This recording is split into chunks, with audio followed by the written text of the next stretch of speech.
Tamil Nadu budget இன்று தாக்கல் செய்யப்பட உள்ள நிலையில் பல்வேறு துறைகளில் தங்களின் எதிர்பார்ப்பை வெளிப்படுத்தியுள்ளனர் மக்கள். அதனை தற்போது பார்க்கலாம்.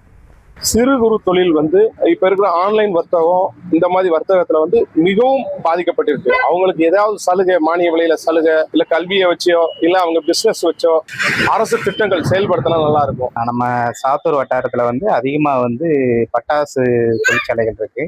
பட்டாசு தொழிற்சாலைகள் அடிக்கடி விபத்துகள் ஏற்படுது. அந்த வேலை பார்க்கக்கூடிய தொழிலாளர்களுக்கு மருத்துவ காப்பீடு, இன்சூரன்ஸ் இந்த மாதிரி பண்ணி கொடுக்கலாம்.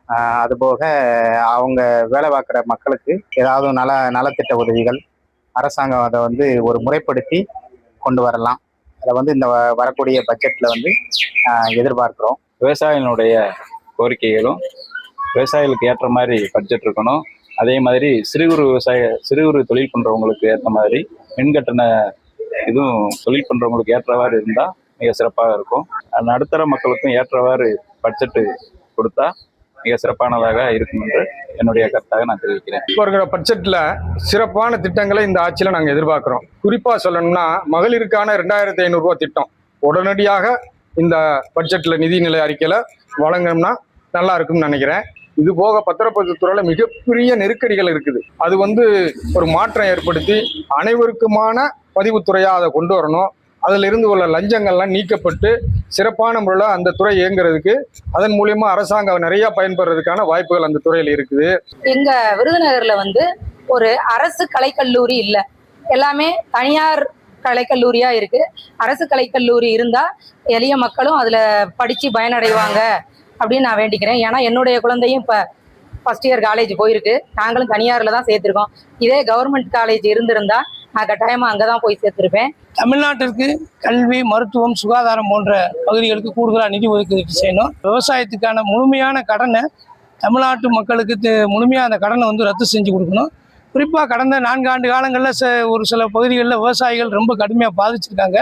குறிப்பாக அந்த மேகதாது அணை கட்டுற விஷயத்தில் தமிழ்நாடு அரசு உறுதியான நிலைப்பாடு எடுத்து விவசாயிகளை பாதுகாக்கணும். இப்போ காவிரி குண்டாறு வைகை திட்டம் அப்படிங்கிறது என்ன அப்படின்னா விவசாயிகளுடைய நலனை கருத்தில் கொண்டு ஏற்படுத்தப்பட்ட ஒரு திட்டம். அதையெல்லாம் மக்களுக்கு பயன்படக்கூடிய வகையில் அந்த திட்டங்கள் இருக்குது என்பதை புதிய அரசு அந்த மக்கள் நலத்திட்டத்துக்கு அது பயன்படும் என்ற அளவிலே அதை பரிசீலனை செய்து அந்த திட்டத்தை மீண்டும் செயல்படுத்துவதற்கு நடவடிக்கை எடுக்க வேண்டும். இந்த விவசாய கடனை முழுசாக தள்ளுபடி பண்ணணும்.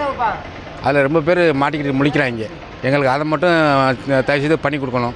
முதல்ல சொன்னால் அவங்க விவசாய கடன் தள்ளுபடி பண்ணுறோம்னு, அப்போ அதில் 5 விழுக்காடு 10 விழுக்காடுங்கிறது அதை ஏற்றுக்கொள்ள முடியாத ஒரு சம்பந்தம்.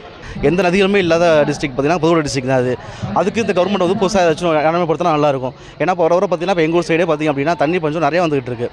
முன்னாடிலாம் பார்த்தீங்கன்னா ஒரு 400 அடி 500 தண்ணி வந்துகிட்டு இருந்துச்சு. இப்போ பார்த்தீங்கன்னா 1000 லிட்டர் தண்ணி வந்துகிட்டு இருக்குது.